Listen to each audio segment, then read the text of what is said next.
नमस्कार प्यारे बच्चों, कैसे हैं आप सब।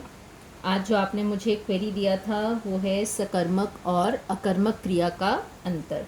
तो सबसे पहले हम बात करते हैं क्रिया किसे कहते हैं। वो शब्द जिनसे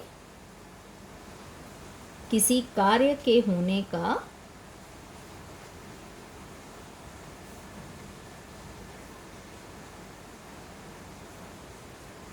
पता चलता है।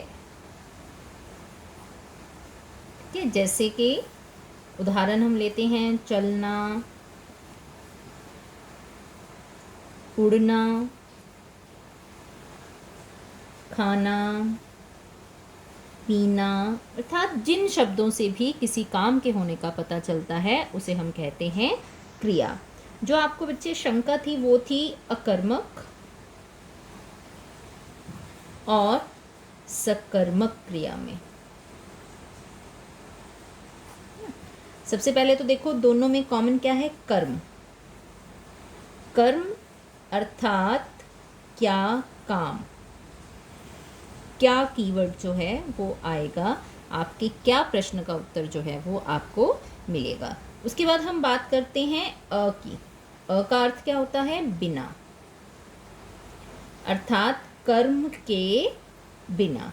और यहाँ पर है स अर्थात साथ, अर्थात कर्म के साथ। वो क्रियाएं जिनमें कर्म साथ में दिया गया है, बताया गया है कौन सा काम हो रहा है, उसे हम कहते हैं सकर्मक क्रिया। अकर्मक अर्थात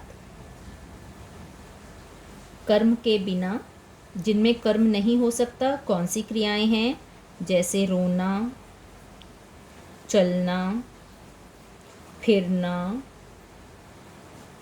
दौड़ना, सोना। ये सारी क्रियाएं जो हैं, उठना, बैठना, ये सब क्रियाएं जो हैं ये अकर्मक क्रियाएं हैं, क्योंकि ये क्रियाएं हैं, इनमें कोई भी कर्म नहीं हो सकता। अब उदाहरण लेते हैं सकर्मक अर्थात कर्म के साथ। मोहन खाना खाता है। खाता क्या है, हमारी क्रिया। क्या खाता है, खाना, ये हमारा हो गया कर्म। ठीक है, बच्चे पतंग उड़ाते हैं। उड़ाना क्रिया, पतंग कर्म, ये हमारी हो गई सकर्मक क्रिया। इसके बाद एक क्रिया जिसकी हमने बात की थी वो थी संयुक्त क्रिया। संयुक्त क्रिया जिसमें दो क्रियाएं जो हैं वो आपस में जुड़ जाती हैं, जिनमें से एक तो मुख्य क्रिया होती है और दूसरी क्रिया जिसका कोई अर्थ उसमें नहीं होता उसे हम कहते हैं रंजक क्रिया। उदाहरण, राम खाना खा रहा है।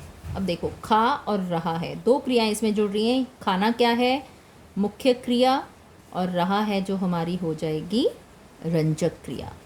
उसके बाद हम बात करते हैं प्रेरणार्थक क्रिया की। प्रेरणार्थक क्रिया अर्थात प्रेरणा देकर। प्रेरणा कौन देगा, कर्ता। कर्ता स्वयं कार्य ना करके किसी को प्रेरणा देकर वह किसी अन्य व्यक्ति से कार्य करवा रहा है। से कार्य करवाना। राम ने माली से पौधों में पानी डलवाया या दिलवाया। ये दोनों शब्दों से ही आपको क्लियर हो जाएगा कि कर्ता ने स्वयं कार्य नहीं किया है।